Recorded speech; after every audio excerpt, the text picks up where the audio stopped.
Hi, I'm Andrea Bednar. Welcome to the webinar on scenario planning.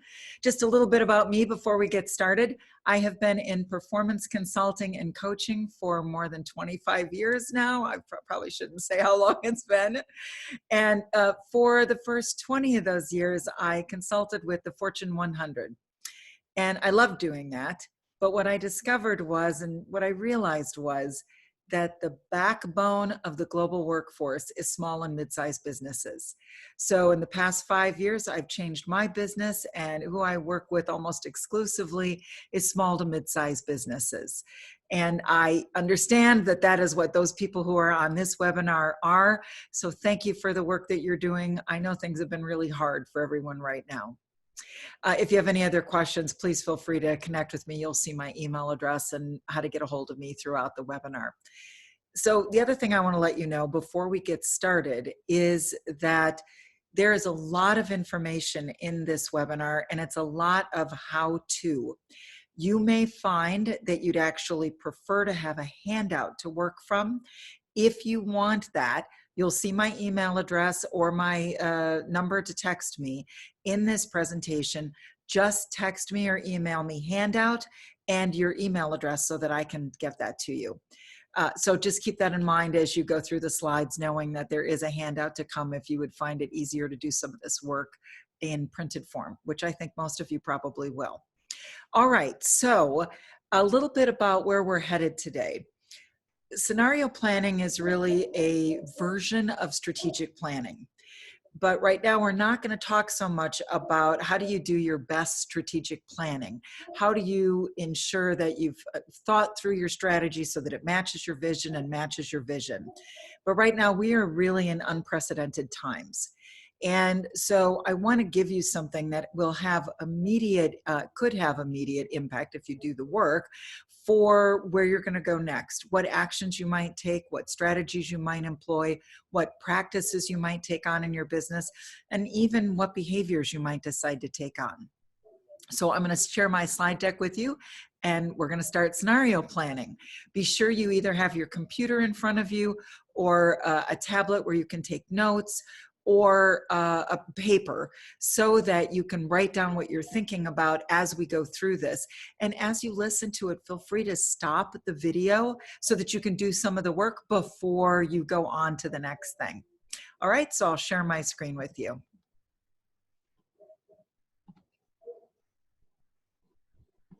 Okay, so let's start here. So high performance consulting. So why I call it this is because what I'm most interested in is performing. And performing is about delivering the results that you intend. So scenario planning is a support to deliver those results. And right now, your business actually could be booming right now. I mean, you could have a business that actually does well under circumstances like this. But when you're really super busy and you weren't prepared for that, how do you structure performance so that you can still take advantage of this? And if your business is in the exact opposite of that place, it's not performing so well right now, you have to think about a pivot, or maybe you're in the middle of a pivot, or you're not quite sure what to do to pivot, you still have to perform. Even if you only have yourself to count on, your family does count on you. So how will you get your business to perform? And this is one of the ways to do that. I thought this was a great quote to start us off in scenario planning. So the quote is from Harry Levinson. This is from 1994, and it is still applicable today. A major issue that is getting practically no attention in the management literature is the reality that in many cases, the chief executive officer does not have the conceptual capacity to grasp the degree of complexity that he or she must now confront. In short, they do not know what they are really up against and what is happening to them and to their organizations, let alone knowing what to do about it. They simply can't absorb the range of information they should and organize it from multiple sources and focus on the organization's problems in a way that would become both vision and strategy. So we're going to do one small piece of that with scenario planning today. So as we get started, there's a couple pieces I'd like to lay out. And the first is reality. So when you start scenario planning, a number of issues that we have is that we don't deal with reality, particularly if you are an entrepreneur. Being an entrepreneur means you have to have a vision. You have to be forward thinking. You have to believe that the impossible could happen. And even if you're not an entrepreneur, but you're in a small business, you still have to have most likely an overconfidence about what can happen and possibly a great imagination. But to do scenario planning most effectively, you have to start with reality. So here's the definition of reality: the world or the state of things as they actually exist. So in order to do effective scenario planning, because sometimes people are too doom and gloom, and sometimes people are way too Pollyanna about what can be accomplished. In order to do effective scenario planning, you have to be able to accept reality exactly the way that it is right now and exactly the way that it is not. If you are not dealing with reality, all your scenario planning is based, and I'm going to say this harshly, but based on the fiction that you are currently operating from. I mean, it could be a good fiction. It could even be mostly effective. But scenario planning requires you, if the scenario planning is to be effective, to start from reality exactly the way that it is right now. What are the facts? What are the known quantities right now? Not yet what are our projections, not how does this compare based on the past, because that's all the narrative that we have to go by based on the facts. Right now, we just want the facts. You may think that you are dealing with the facts. And I will just share with you my experience from 25 years in this business. And that is that most people do not know what the facts are. They know what their news outlets might say. They know what their people in their company have projected. They might know what's been talked about in their leadership meetings, but they do not necessarily know what the actual facts are. So be sure that you get the facts about your situation, about what's going on in the world, etc., before you get started with scenario planning. Crucial, critical element. This is the foundation for scenario planning. And without this, you get some scenario planning, but it's not based in effective reality. So that's for the first thing to set up. Then I want to set up with you a little bit of a map so that we can think about what is hindsight, what is insight, and what is foresight, because that's very important in scenario planning. So we're going to look at these four categories. We're going to look at what's the sight, hindsight, insight, or foresight. What's an analogy for that so that we can think about that clearly? What do we need to ask depending on which of those we're using? And what's the value of each of those kinds of sight? So first we'll look at hindsight. In hindsight, this is looking in the rear view mirror. That's the analogy for it. What we're asking is what has happened? What has gone before? If you have any experience, perhaps in your industry, where something, not necessarily like a pandemic, but something has happened that has been an absolute unexpected impact to your industry that you've had to deal with. You know, maybe your industry has to deal with earthquakes or a tsunami, or a country closes down for some reason. Whatever it might be, if you have dealt with it before, then you definitely want to look at some hindsight. It isn't bad to look at some hindsight about other pandemics, but do remember when you ask the question, what has happened, that the circumstances were quite different. For example, if you look at the Spanish flu from 1918. But the value of hindsight is that past experiences and past situations, they provide a basis to somewhat understand the present. So that's hindsight. The next sight is insight.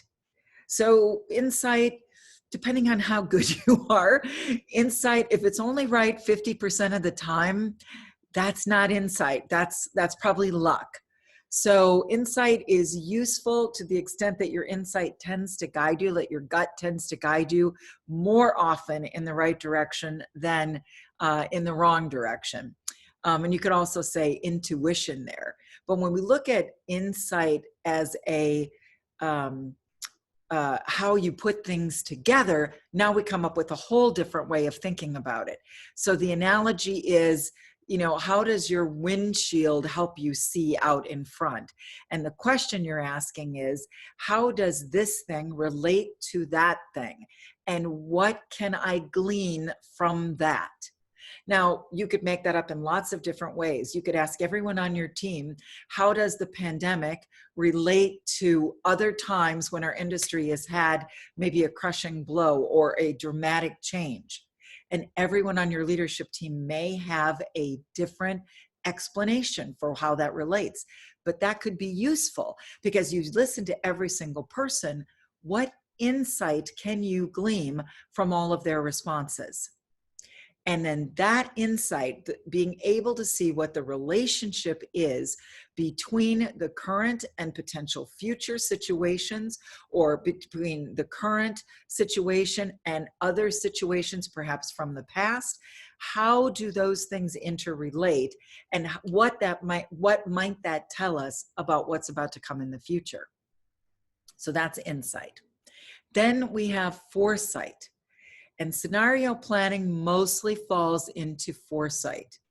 So foresight, the analogy is having a GPS that shows you traffic patterns. It is that clear to say, oh, we should not go this direction because look, here's where this is in red. This traffic pattern right here says it's going to take us 3 hours longer to get to our destination if we go there. But look at all the other roads that are available. Right? So that's what the foresight analogy is. And the question that you ask when you're using foresight is, what if A and or B happened? And that is what we are going to be asking and working on today. What if scenario A happens? What if scenario B happens? And today we're also going to talk about what if scenario C happens? And what the value of foresight is, the ability to model scenarios to better prep for and creates more rapid response to unpredictable events. And that is what we have right now. Unless somebody in your group predicted a pandemic, and that could be true, but for most of us, this is unpredictable times. Even if you predicted a pandemic, could you have predicted, or did you predict all of the impacts from that? So as you see this, what you're looking at is something that's very simple. This is a simplistic model.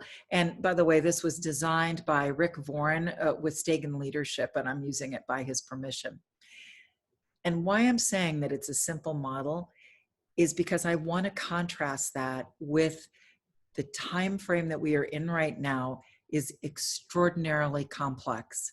And that was one of the things we saw in the first quote, is this is a complex situation that requires complex thinking.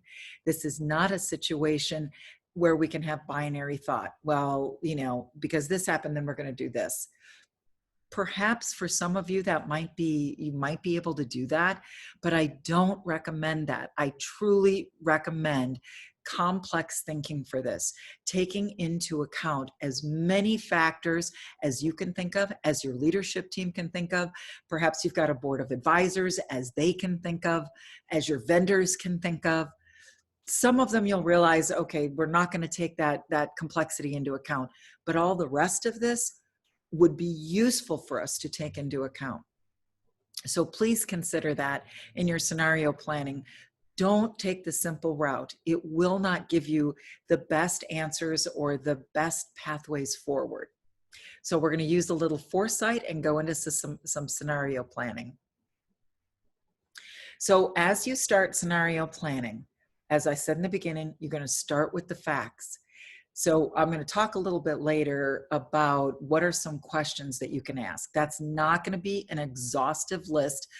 You'll have to look at your industry to see what questions did I not think of or did I not pose here that you need to ask in your situation. And in scenario planning, you're going to look at what might the future hold under various sets of circumstances. And I'm going to tell you what those are. We're going to create 3 scenarios in this planning. And then after we lay out the scenarios and with thoughtful consideration, you will conclude, or you and your leadership team, which direction is most plausible for you. Just as a recommendation, this book came out a long time ago, but a gentleman by the name of Joseph Jaworski wrote a book called Synchronicity.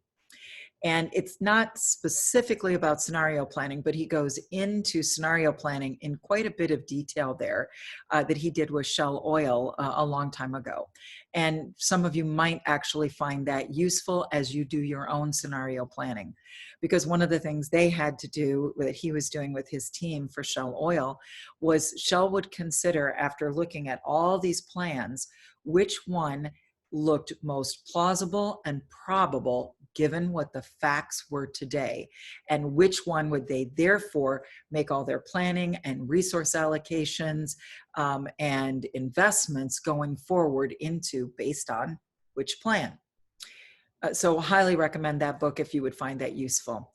Then once you've decided which scenario looks most plausible or probable for your business in this time frame, you're going to use that conclusion to design what are the appropriate actions for us, what are the appropriate practices for us, and what might be the appropriate corporate behaviors for us. So this is the foundations for scenario planning. Now I've got 2 notes before I get into each of the scenarios. One is I'm going to start with looking at the worst case scenario, and I recommend that if you do this outside of the webinar, and you really need to, you cannot do full scenario planning in the time that I'm going to lay out these instructions. Here's why you want to start with the worst case scenario. Most of our minds go to worst case things anyway. So if you try to do the other scenarios before the worst case, you are likely to infect it. That pun is timely, but wasn't intended, with more worst case scenario thinking than you ought. So start with the worst case so that you actually get that out of your system before we go to the second and the third scenarios. And generally, I would recommend scenario planning with a 10-year time horizon. I am not recommending that right now. So much can change by the end of the week, next week, that planning out that far is not really useful right now, especially if you're a small to mid-sized business. You can do that once things feel like they're stable for your industry. Right now, I would recommend that you plan no further out than year end this year. And for some of you, depending on your business and any hardships you're experiencing, you might only be able to plan out until the end of the summer. I was on a call just today for an organization that I'm a member of, and some of the planning for some of the scenarios we're looking at is only 40 days from now, because there's too many things that hinge on several things that are happening in 40 days that they can't plan out any further than that. Everything beyond that is very speculative. So look and see what's appropriate for your business. I recommend going out, no further than 40 days, just because there's work to do to scenario plan, and you're thinking a bit bigger picture than the next month. So I would say 6 months to maybe the end of the year, maybe a year from now would be the furthest out I recommend that you look. So with those 2 caveats in mind, and again, please feel free to just stop the video at any point where you want to do some thinking, you want to do some planning or writing, so that you don't feel like this is going faster than you want to take it right now. All right, so here's scenario A. Given what's true today, remember we started with reality, what are today's facts? What is the worst possible case for how things could turn out a year from now? You want to take into account all the factors pertinent to your situation that you can imagine right now. And then you want to find out any facts that you can for each of those factors as they exist right now. And then what you'll do is extrapolate out, if the worst thing that you can imagine happens, what would that be? I have been recommending, by the way, that people don't probably go all the way out to the zombie apocalypse, because it's really tough to plan for that. So by the worst case scenario, I mean within some level of reason. Like how many more businesses stay shuttered, what are the number of layoffs, and even when people start hiring back, how many people of all the millions that have been laid off get hired back? How many people have to train for new jobs? How many people never get reemployed? Will the money run out for all the stimulus packages? All of those things and more. What's the worst possible scenario that you can imagine, including even that your business gets shuttered? Then what? What are the actions that you might take now? Now, when you're thinking through the scenarios, you are not yet planning any of your actions or practices. You are simply laying out, what does the world look like in whichever time frame you choose to use. I'll say by the end of the year, just as an example throughout the rest of our webinar. What does the world look like in that time if the worst case scenario plays out?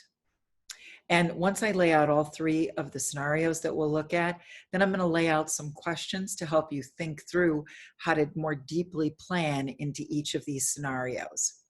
So you're going to consider everything that you're attempting to accomplish in light of a worst case scenario turning out by the end of the year.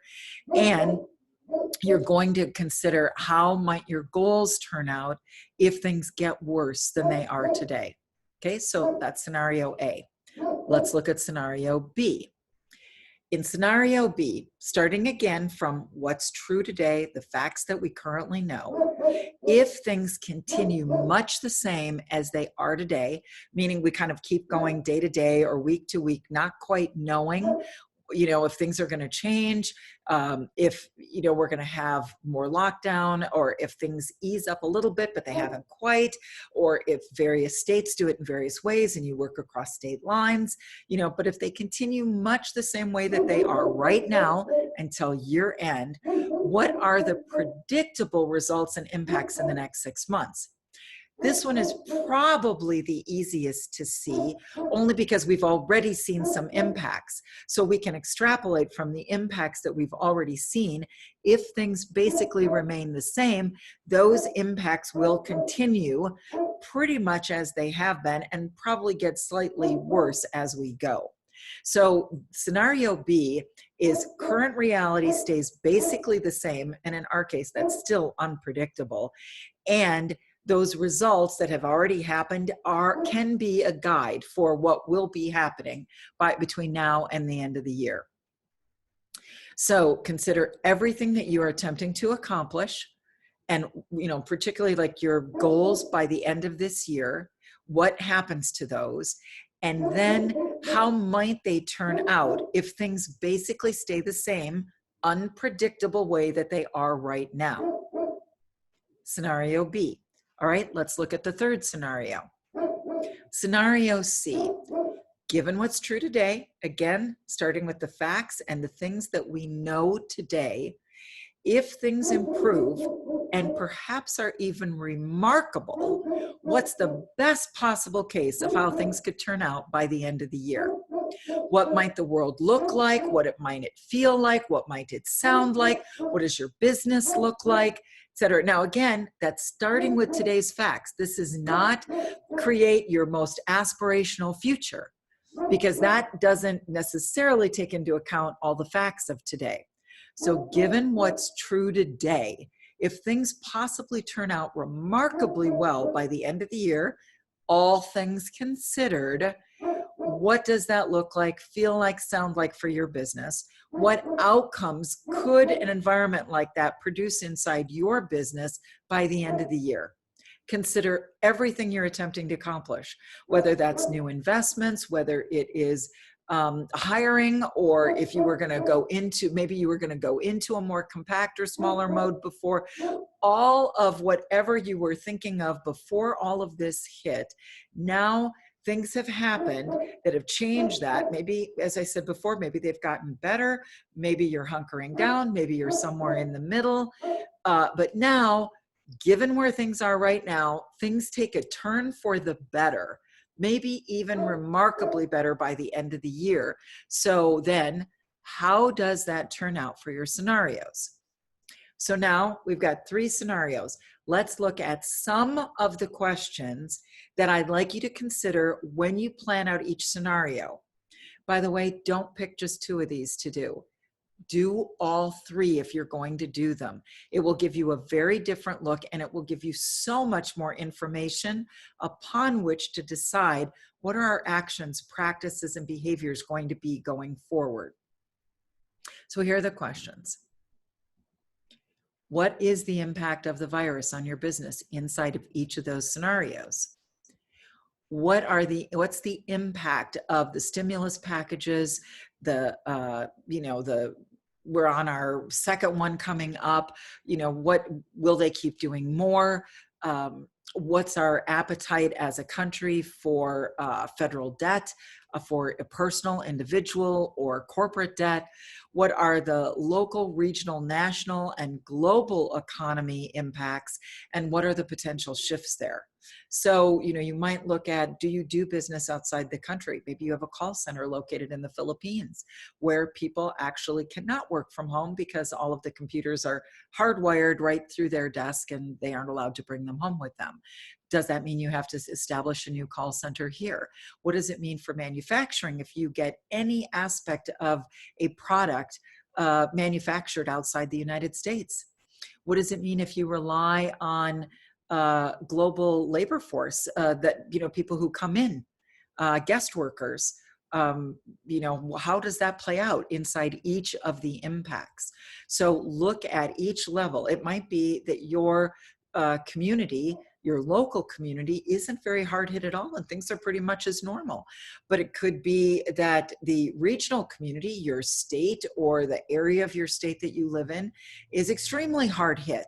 So then how does that play out? How does your business interact with the regional inside of each of the scenarios? And look for possible shifts for the economy. That is a really big possible area for consideration. So depending on what your business is, look at how you might need to break up different areas of the economy in terms of your thinking inside each scenario so that it better applies and gives you better information for your business. What about the need or desire for your product or service by your clients? Inside our current reality, the facts are as it is right now, and the future as it might be in each of those scenarios. How does that play out? What will unemployment rates likely be given what they are right now and what they might be in each of those scenarios? And does that affect your business at all? Does it affect your industry?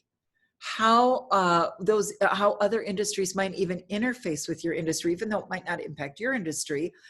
Like, for example, some of the pork packing plants closing down right now. Even though maybe you don't run a pork packing plant, try saying that fast. How does that impact your product or service? So think about all of your stakeholders, your vendors, your clients, your shareholders, your employees, your board, your community, every possible stakeholder, not necessarily shareholder or not just shareholders, but stakeholders for your business. How are they impacted? How are they impacted if most people continue to work from home from your business? How is it impacted if you continue to work from home and your children continue to be homeschooled? Does that impact you or your business? All of the industry impacts and how they interface with your industry, even if it's only peripherally. Do consider that and think about the larger impacts of industries impacting your clients. Maybe certain industries don't impact you, even though they might have been hard hit under some of your scenarios, but they do impact people who are your clients. What impact would that then have on you? What are the implications in your industry? So if you're in retail, what are the implications for retail in each of your scenarios?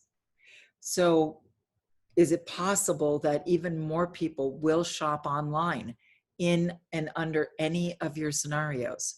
Or that people will shift what they spend money on? Perhaps people won't spend money on luxury items as much as they did before. Maybe they will spend money on items that are more about decorating their home, or being home more often, or being local more often. Maybe they aren't going to be looking for business class tickets on business discounter sites so much anymore, because what they've wanted to need and do is shifting. This is one of the things that happened, after some of the stock market crashes that we've experienced over the last many years, going all the way back to the 1920s. People stayed home. They played board games. They put together puzzles. They took up knitting. In any of your scenarios, is that a possibility? And if it is, how does that impact your business? Then business closures. How do closures of businesses affect you? There are a number of people who are completely affected by closures of the restaurants in their local area. That if people aren't going out to eat, that means they're not walking down the street where they might go to this person's shop, or see their advertising that's on a billboard. So how do business closures impact you? And that could be industry disruption, like a whole industry goes out of business, or it could just be local closures. What happens to technology innovations? Are there, under some scenarios, do we innovate in ways that we currently haven't thought of? Or do we expedite innovations that were maybe in the background that only the people working on them knew about, but we actually need? So all of those things take into account. Technology is a huge factor in what we're dealing with, particularly as people stay home. There's already been ripples through the technology sector and our interface with technology. Changes in real estate values, changes in not only neighborhood, but commercial real estate values. If more people stay home, do we need commercial office buildings? And if we don't need commercial office buildings to the same extent, how does that impact HVAC for those huge buildings? So there knock-on impacts, and you want to take any of those into account that are pertinent to your business. Supply chain implications, changes in prices of goods or services.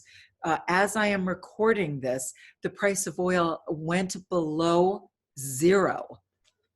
That's an incredible thing to have happen. People would have to pay, at least in the current few moments, pay to have someone take their crude oil from them.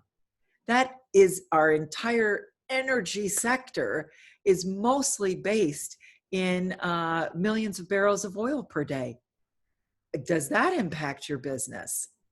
And then, as we've mentioned a couple of times, changes to customer behaviors. Everything else that could be pertinent that I haven't thought of, that I haven't mentioned, that might be a big area of impact for your business. How does that impact you personally? If you're a sole proprietor shop, how does it impact you if you're a 50-person shop, or if you're a 290-person business? How do all of these things impact you? And what are the things that we haven't even talked about that you know are big impacts to your business? So take all of those areas into account and more as you plan each scenario. And again, if you're now realizing, oh, I really ought to have that handout, send me an email at andrea@andreabednar.com, right on the bottom of the screen here. Title it Handout. Let me know what email you want me to send it to, and I will be happy to send this to you in writing so that you have some guidelines in writing to do the work. All right, so now let's look at what happens after you've done the work for each of the scenarios.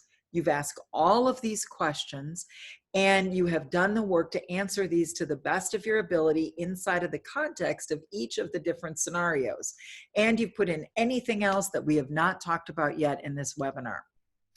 Now, post scenario planning, you've got all your scenarios laid out. Some of you, highly recommend you do this visually. If you've got big flip chart paper, or maybe you have walls that you can write on, you might not be at your office right now to utilize those, but especially for those of you who are visual, I highly recommend doing this in a big way so that you can see your different scenarios all in front of you at the same time. So once all of those are written out, and you have them all, as far as you can tell, you've done the best you could to see what each of these worlds would look like by the end of this year. Once that happens, then you ask, with regard to each scenario, how likely do we believe this scenario is to occur? I'd give it a percentage. 100% probable, 50% probable, 10% probable. What's our probability on this? By the way, I have found this question to be really, really useful, because remember, as I said earlier, a lot of us have the tendency to go to the worst case scenario in the first place. So how can you take into account how probable your worst case scenario is? I was talking to somebody the other day, and one of the factors that they wanted to take into account, they're a food service business and they supply food. They pivoted from supplying food to restaurants. And by that, I mean locally grown organic food by farmers in the area. And they did a good business that way, but suddenly no restaurants. So they pivoted and suddenly changed their website literally overnight to handle consumer orders and started delivering to consumers in certain zip codes.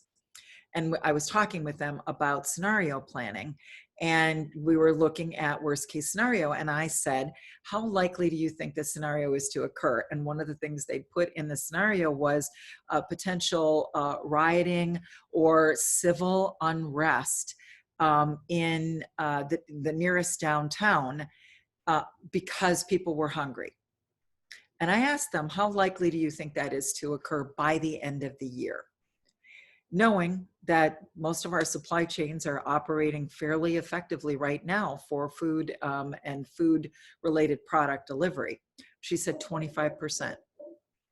Now, let's think about that. We actually had to work on that, because 25% is actually really high. That means a 1 in 4 chance that rioting and civil disobedience and civil unrest will occur in the major city nearest where their farm is.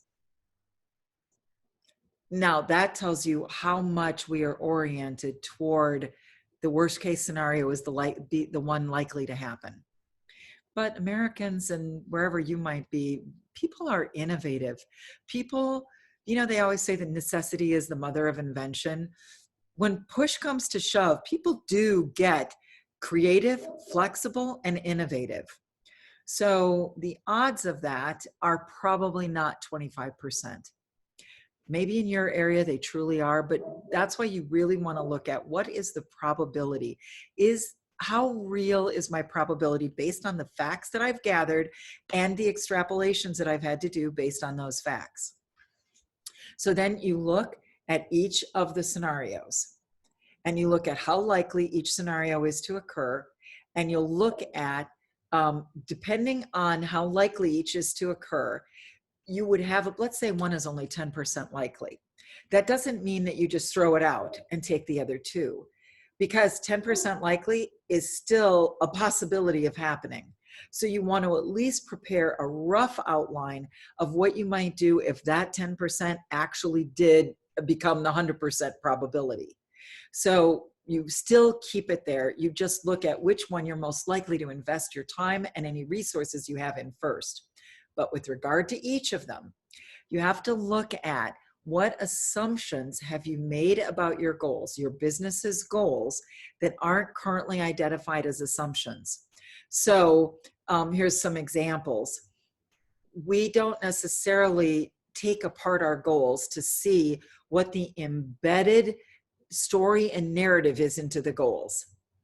Like we might say, well, We based that $10 million sales goal on the fact that we have 20 salespeople. But if we only have 5 salespeople, none of whom can actually go out and meet clients and have to do it all over the phone, is that the right goal for us? Or maybe we sell better and we can have more people selling. And we didn't take that into account. We built in some assumptions into our goals. Have we assumed that certain conditions will be present that help make the goals? So you have to take apart the goals to look and see. Like my goals for my business assume certain things about customer or client behavior. Well, the behavior of my clients is likely to change. So I might have to rethink some of my goals and see where is that assumption embedded. And if I took out that assumption, does it change my goals at all? It might not, but the odds are it's likely to change the goals. Lots of times people assume no change to technology, and that's just not likely to be true. There's likely to be quite rapid change in technology. We've already seen some of that happening. So look at the assumptions embedded in your goals, because you might need to look and see, can we be or should we be flexible or change things because of those assumptions and how they might play out in each of our scenarios. What external circumstances must be in place to achieve your goals? Because you want to see which, if any of those, could be changed or eliminated without becoming an obstacle. Everything is up for examination in scenario planning.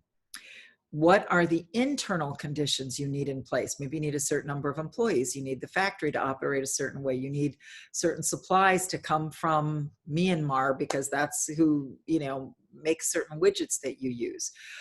Or, like I mentioned earlier, you have a call center. Yours is based in India, and that's part of an internal condition to your company. What are those that you say right now must be in place? And then once you look at that, which of those, if any, could be changed or eliminated without becoming an obstacle, depending on each of the scenarios? And then what could you invest in with any or all of your resources? And by that, I mean people, time, money, technology, whatever goods and services that you might have, to reduce negative impacts and become more resilient if this, meaning either A, B, or C scenario occurs. And then how do you pivot if needed? Like the example I was just giving you of the urban farm that pivoted from restaurants to retail. Huge pivot for them. The website actually crashed the first night they had it open because they had no idea they would have so many retail orders. How do you take advantage of the time we have while things are uncertain? Can you take advantage of it? A lot of companies that I've talked about feel like they're in limbo right now. Limbo feels stifling, restrictive, irritating, anxiety producing. So how can you take advantage of this time? Even individually, could you work with your leadership team on learning something like scenario planning that you might not have taken time for before? What could you marshal people who aren't as busy to help the people who might be busier right now? So how can you take advantage of that? And then F, based on what you see in each scenario, should you change your goals, which we talked about? And if you changed your goals based on the scenario, what impact does that have to the business? And then always, what other questions that I've not thought about that are pertinent to your industry, your business, the current condition of your business, should you ask or think about to be able to plan your activities, behaviors, or your practices inside of each of the scenarios? And then once you pick which scenario you're going to invest most of your resources to, what actions should you plan to take, by when, and with whom? You might realize in a certain scenario, you need to call other people in your industry and see how you can actually plan together. If you're in the US, one of the things you might know is that a number of states' governors actually got together to create a coalition of how can they work together and learn from each other about reopening their state. That probably wasn't something that would have happened otherwise, but they're looking at some, I don't know that they actually did scenario planning, but they're looking at some potential futures. And in those futures, one of the things that works is collaboration. So it could be something like that. But what are your other actions? Maybe you need to temporarily lay off some of your workforce, or you actually need to increase the number of people who can do certain things in your workforce. What are the actions you would need to plan and to take by when that support the scenario that you have elected as most plausible for you between now and year end? Just doing the scenarios is not enough work. You have to get down to the level of action. Who in your company is going to take which actions? By when are they going to take them? With whom will they take them? What resources do they need? And what further conversations do we need to have? And how do we put in a structure of accountability for any of those actions? So this is scenario planning light. This is not the big, deep scenario planning, which takes a while. Right now, it's my view that we need something soon, and we need to be able to look towards the end of the year to see what will we do and how will we do it. All right, so also if you have questions on this, please feel free to send me an email. I'm going to give you my phone number. You can text me, and I'm going to make an offer where you and I can talk about it more, so we can talk more specifically about your industry and your business. All right, so a couple of other things. I wanted to give you this quote. This is by Paul Shoemaker, and he said this a long time ago. He said, "Every leader's temptation is to deal with what's directly in front of them, because it always seems more urgent, concrete, and important. Unfortunately, if you do that, you put your company at risk. While you concentrate around steering around potholes, you'll miss windfall opportunities, not to mention any signals that the road you're on is leading off of a cliff. It is important not to just set aside the information in this webinar and say you'll get to it. It is important to carve out the time to do this so that you think ahead, that you plan ahead, that you don't just get narrow focused as to what's right in front of you right now." Okay, so please take this to heart. In terms of working with and consulting people on performance, I am always going to be biased towards getting into effective, concrete, planned action. And listening to this and doing nothing will not help you. So please take some action to do this. So I want to tell you a little bit about performance consulting. I've got a couple of things that I'm doing. If any of these would be a help to you, please feel free to contact me and I'm happy to give you more information. I have got a regular program that just helps people day to day to day with the practice of practicing and getting into action where they need to. Contact me if that's something that you're interested in. I also have Elite Group Performance Boot Camp, which is a 6-month program. Excuse the language, but it will kick your ass. And if you want your ass kicked to get some stuff done and deliver a 10 times return on the cost of the program by the end of the program, let me know. I've got 4 spots left. I would be happy to talk to you about being in one of them. Contact me via text at 214-714-4654. If you are an organization and you'd like organizational work, go to Pop Associates. That's where I do work with companies. If you're an individual and you want some support as an individual, go to Community Journeys. That's directed more toward individuals. And here's my free offer. I would really be happy to do this, so please feel free to join me. A free offer for a 30-minute performance coaching session. Any topic that you would like regarding performance coaching, just go to this URL and book an appointment with me. So the URL, I'll read it out loud in case you're not looking at this.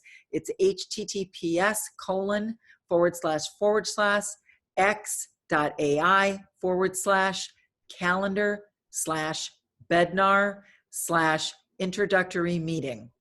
Go there, book an appointment with me. I would love to see you.